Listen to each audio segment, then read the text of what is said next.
Il-pożizzjoni ġeografika ta' Malta tfisser li pajjiżna huwa fi triq bosta lingwi u għalhekk kien inevitabbli li maż-żmien tinbet u tixxettel tradizzjoni ta' traduzzjoni. Fir-rokna li jmiss, it-tim tagħna tkellem ma' Ivan Said dwar din is-sena. Umberto Eco isejjaħ it-traduzzjoni il-lingwa tal-Ewropa u dan huwa fil-fatt huwa vera għaliex bis-saħħa tat-traduzzjoni testi kitbiet xogħlijiet letterari minn lingwa jinqalbu għal lingwa oħra. Bit-traduzzjoni nifhmu dak li it-test li jkun tagħna awtur neqilbuh f'lingwa oħra. L-ewwel ktieb Malti, it-Talim Nisrani, huwa fil-fatt huwa traduzzjoni. Dan huwa ta' Wizzinu, Franġisku Wizzinu, ktieb li ħareġ f'Ruma fl-1752, suppost hija traduzzjoni mill-Arbi. Imma fil-fatt meta nagħmlu analiżi tat-test li tagħna Wizzinu, fil-fatt ħa iżjed mill-verżjoni Taljana mill dik Arbija. Din hija l-Katekiżmu tal-Knisja, hija l-forma qasira u tagħna din it-traduzzjoni li kellha fortuna twila. Għaliex ovvjament bħala katekizmu ħarġu ħafna u ħafna edizzjonijiet. Bejwiet ukoll l-istess żminijiet għandna l-De Soldanis li tagħna xi traduzzjonijiet li qatt ma ġew ippubblikati tal-prinċipali tal-Knisja Kattolika. Qed nitkellmu fuq il-Missierna, l-Ave Marija, il-Litanija pereżempju, it-talb l-iktar prinċipali tal-Knisja Kattolika li nużaw kuljum. Dawk huma l-ewwel bejn wieħed u ieħor li nafu bihom.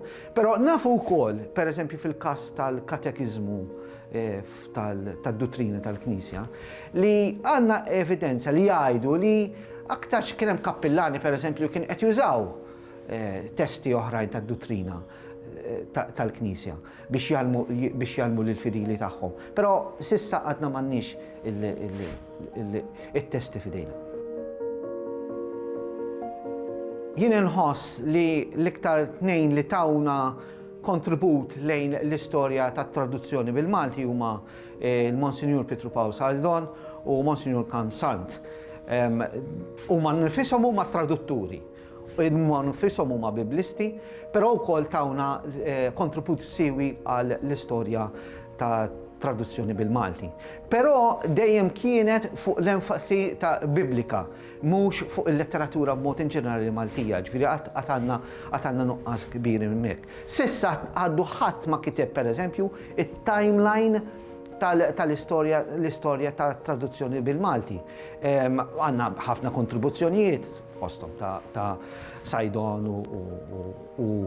u anki Sant u li jatuna jiffokaw fuq aspetti tal-istorja tat traduzzjoni bil-Malti.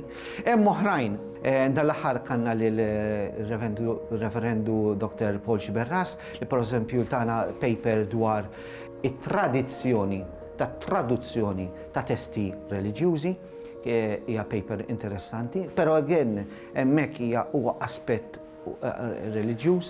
Għandna l-paper ukoll ta' Mario Kassar, l-istorja lingwistika tal-Missierna, kif inqalbet il-Missierna matul iż-żminijiet.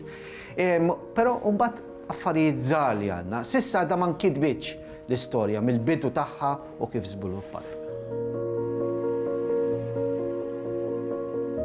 Huwa importanti nkunu nafu l-punt ta' tluq tagħna. Kull ħaġa għandha l-istorja tagħha, kull ħaġa tiżviluppa, titwielet u tkompli tiżviluppa. U anki it-traduzzjoni bil-Malti.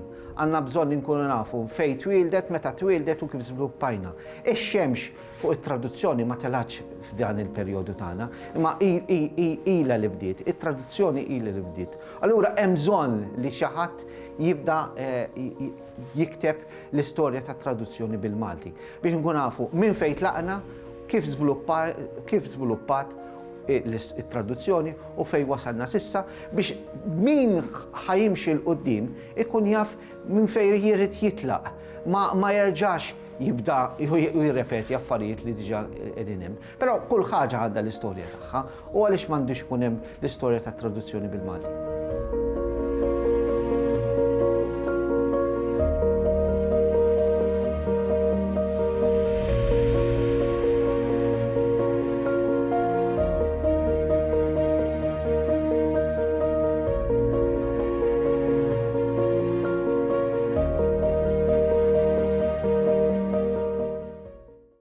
Il-Sinna jixtieq jirringrazzja lill-Aġenzija Nazzjonali tal-Litterizmu, lill-Kunsill Malti għall-Arti u l-Kultura, lill-Ministeru għall-Edukazzjoni u x-Xogħol, lill-Kunsill Nazzjonali tal-Ilsien Malti u lid-Dipartiment tal-Malti fil-Fakultà tal-Arti l-Università.